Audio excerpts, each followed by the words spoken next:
All right, we're here, guys. Wanted to do an update on the Backfire G2t.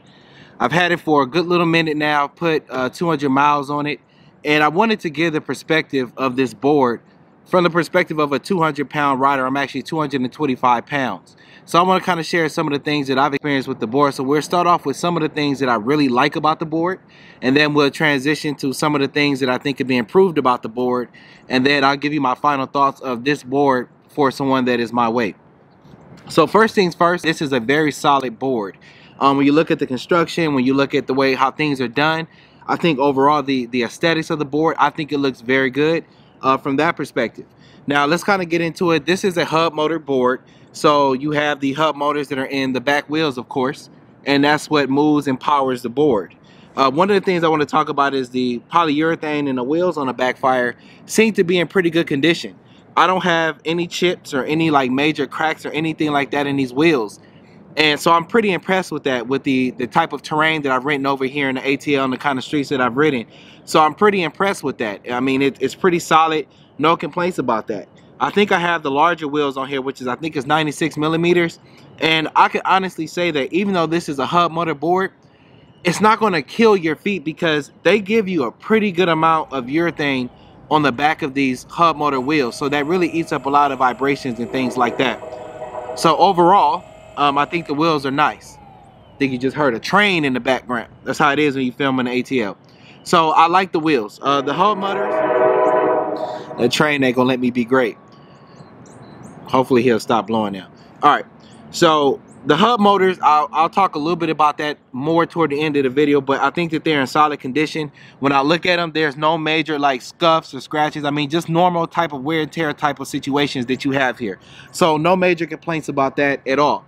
As far as carving and things like that on the board, I think it's pretty cool. They utilize the caliber trucks in the front, and I think that that's pretty solid there as well. I've been able to tighten them up a little bit because I am a heavier rider.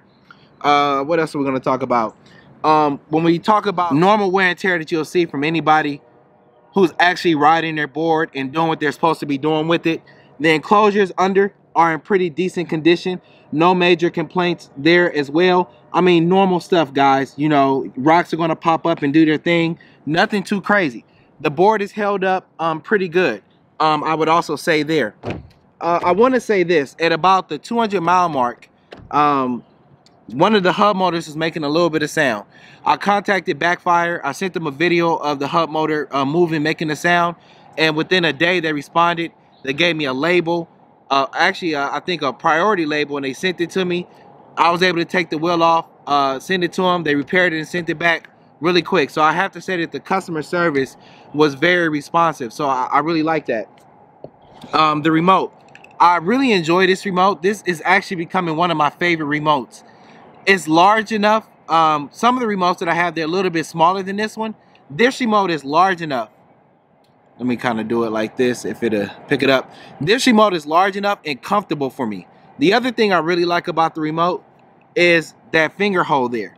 I can put my finger in there. So this makes it so you often don't have to even use this lanyard. A lot of remotes come with this lanyard so that when you're riding, if you were to lose control of it or drop it, you know, you would still have the remote hooked onto your arm. But what I found is with this on here, the circular area and your finger goes in there, there's no problem whatsoever. A lot of times I don't even ride with the lanyard on. I just put my finger in there and that's great. The scroll wheel is awesome as well. I love the meter that's actually on the remote that kind of tells you what's going on. This board has an odometer meter on there, so you know the total miles the board has traveled. It'll also tell you the total miles that you've traveled on this particular ride that you've taken. And then you have two speed modes, you know, I think it's sport and economy. And then you also have the turbo button, but I'm going to talk about that turbo button in more detail a little bit later in the video. So that's the remote there. This is the Backfire.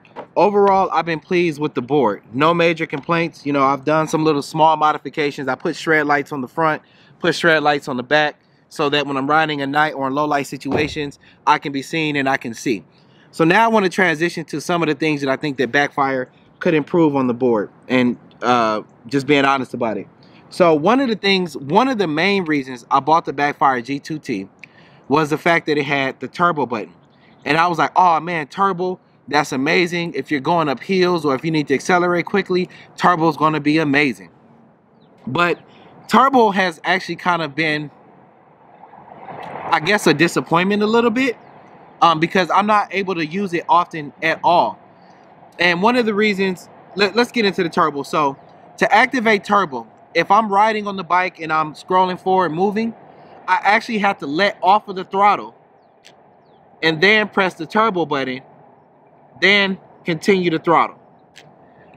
That's problematic because if I wanted to get that quick boost, I'm in traffic and there's a car behind me or something, I want to get a quick boost, or if I'm getting ready to go up a hill and I see this hill, or I'm on a hill, I don't want to take my finger off the acceleration, because you know these boards, when you take your finger off of the acceleration, you're going to lose a couple of miles per hour or kilometers relatively quick, just for that second of taking it off and then trying to turn the turbo back on. This is especially the case if you're getting ready to go up like a hill. So that's a gripe that I have about the turbo button, that I really don't like, that you have to take your hand off of the scroll wheel before you can activate it. And I'm sure that that's done for a safety reason, but I don't like that, because it to me, it doesn't serve the purpose, because when I want to be able to hit turbo while I'm still moving. Like, that would be me in a great world. The other thing that I think can be improved on the turbo button is that when you hit the turbo button, it gives the board a lot of power. It unlocks a lot of power and juice, and the board actually can do a top speed of probably 4 or 5 miles an hour extra than what it normally can do. 24, 26, 27. An hour extra than what it normally can do. The thing is, the turbo on the Backfire G2t only lasts for 30 seconds. And some will say, oh, that's not bad, you know, 30 seconds, and then it needs a cool down. But the problem with the turbo, and this happened to me on the very first time I was using the turbo, is that when it turns off, the power that goes to, I guess, the motors decreases pretty significantly. So it might be almost a 4 to 5 mile per hour drop in speed instantaneously. And what that means is that if you're throttling forward, when the turbo turns off, it's almost like the brakes were applied a little bit and it's unexpected. So it jerks you forward. Like, you literally get jerked forward like that. And that's kind of scary to me when you get jerked forward, because it wasn't expected for me. And I was watching a YouTube video and they were talking about this board. And the person that was reviewing the board said that he actually counts down in his head when he activates turbo, so that he knows about when 30 seconds is about to arrive. And I remember when I saw him say that, I was like, man, he's got to be over-exaggerating about that turbo button. But he was not over-exaggerating. That turbo, when it cuts off, it can be pretty scary if you're accelerating when it turns off, because it's going to jolt you forward. And actually, my very first time when I was using it, it did that to me. And because of that, and I don't use the turbo button at all, really. I never use it, because to me, it scares me that much. The other thing I think could be improved about the turbo, and this might be an issue because I'm a heavier rider. When I activate turbo, it seems like it'll take a bar off of my battery meter on my board.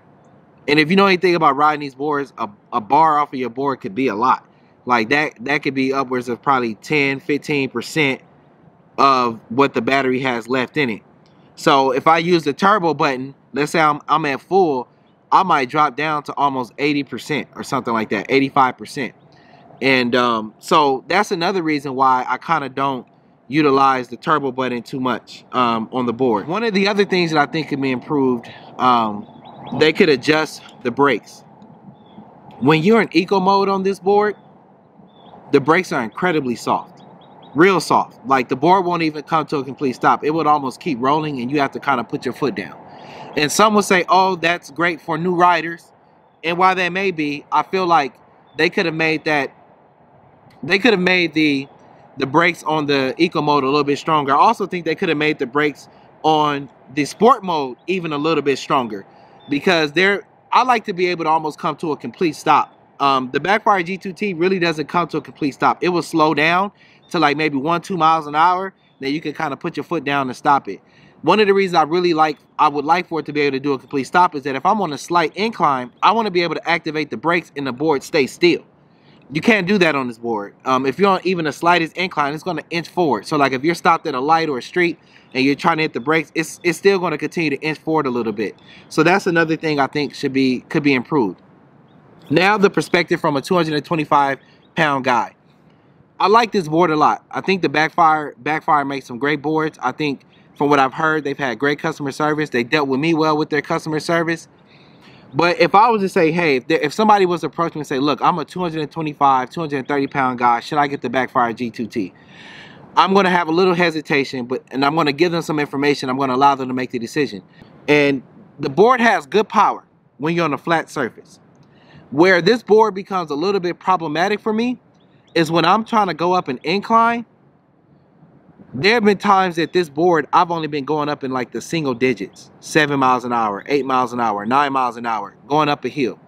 And that's problematic because if I'm in traffic, if I'm in a group ride, I'm getting left behind because it doesn't maybe have the torque as some other boards. It may be my weight that's playing a factor as well. So on a flat surface, the board does well.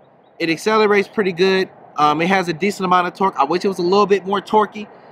But like I said, from a perspective of like a 225-pound person, I think that an individual that's trying to go, if you're in a hilly area or you're trying to go up power up hills, or if you want really quick acceleration when you throttle up even on a flat surface, you may not get that out of this board. It's going to accelerate, but it's not going to be like where it's just like, wow, you like this thing is really moving. It's going to accelerate well, but I think the way Backfire set this board up, they made it so silky smooth.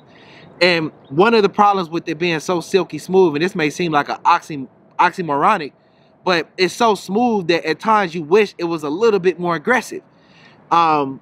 So that's some of the things that I think a person that's a heavier rider may want to consider. I've heard some people say that they put smaller wheels on here because I think the Backfire comes in 96 millimeter. I'll put some words or either in 85 millimeter or something like that. But they do have a smaller wheel. And I've heard some people say that when you put the smaller wheels on, it's going to be a little bit more torquey. It's going to have a little bit more acceleration. So that may be the case. I don't know. I can't speak on that. I do know that Backfire has come out with another series of boards, the G3 and the G3 Plus. And I've heard that it's a lot more torquey and has a lot more power. Another area that you may want to consider when you talk about this board is the battery and the power and the range that you get out of the board. Most board companies, when they give you the specs on a board, it's going to be very difficult to reach what they say the board gets because they typically test them on lighter riders, and then they typically are very modest when they're riding that board and testing it in the acceleration and the type of speed that they're doing. With this Backfire G2t, what I've noticed with this board and even my other boards that I have is that I'm always getting anywhere from 5 to 6 miles less than what they say you might get.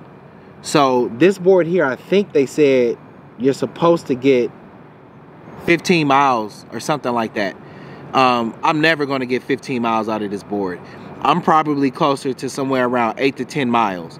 And that's dependent on how fast I'm riding, what the terrain looks like, is there a lot of hills, things like that. So it makes a pretty big difference. If you're somebody that's a heavier individual, like heavier than me, if you're going to want to try to get range, if you're going to want to try to power up hills, I don't know if this is enough power to get that done. You know, this is a great board for flat surfaces. Like you're not going to get 15 miles out of this board. Just know that you're probably going to get 8 miles out of this board. And if that's acceptable for you, then that's a great amount of range. To be honest about it, that is a decent amount of range because it's very rare that I need to ride somewhere more than 8 miles. I don't really do that often. And then if I am in a group ride and we ride more than that, we typically stop every 3-4 miles, charge up, chill, have a drink, have a coffee, whatever it is that you do, a Danish, whatever your thing is. Charge up for an hour, then we get back on the road and we keep it moving. So when you talk about battery and range and things like that you get, just know that you're not going to get the specs of what they list. But if you get 5, 6, 7 miles less than what they say, which is what most people get, even some of the most high-end boards like boosted and things like that. I ride with a lot of guys that ride boosted. They'll tell you that if they're in their highest mode, they're only going to get 7 miles, 8 miles. And I think boosted advertises that they'll get 8 miles. So the Backfire and other e-skates, they're no different. You're gonna get, if you're riding these boards anywhere semi-aggressively and things like that, you're gonna get maybe only about 60 to 70% of what the advertised range is and things like that.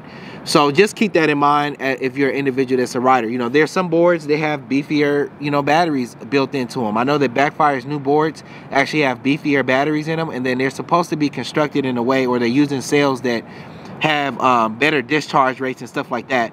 So just some things to consider about the battery and the range and things like that, because the heavier you are, the less range you're going to get.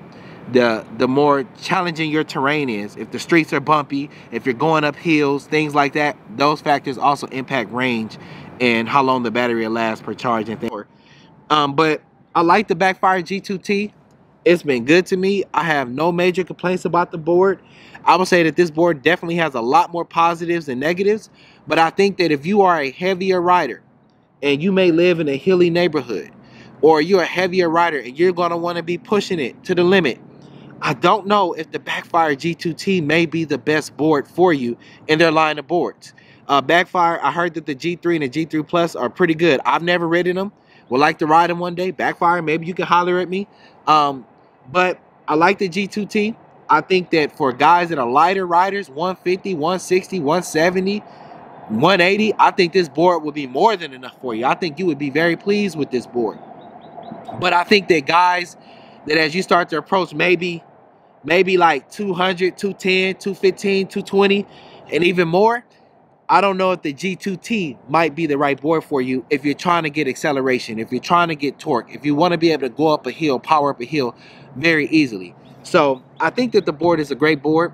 No major complaints, customer service and things like that, but just wanted to give you guys some things to consider. As always, I'll see you at the top because the bottom is too crowded. Thanks for stopping by. Don't forget to like, subscribe, and share. Peace.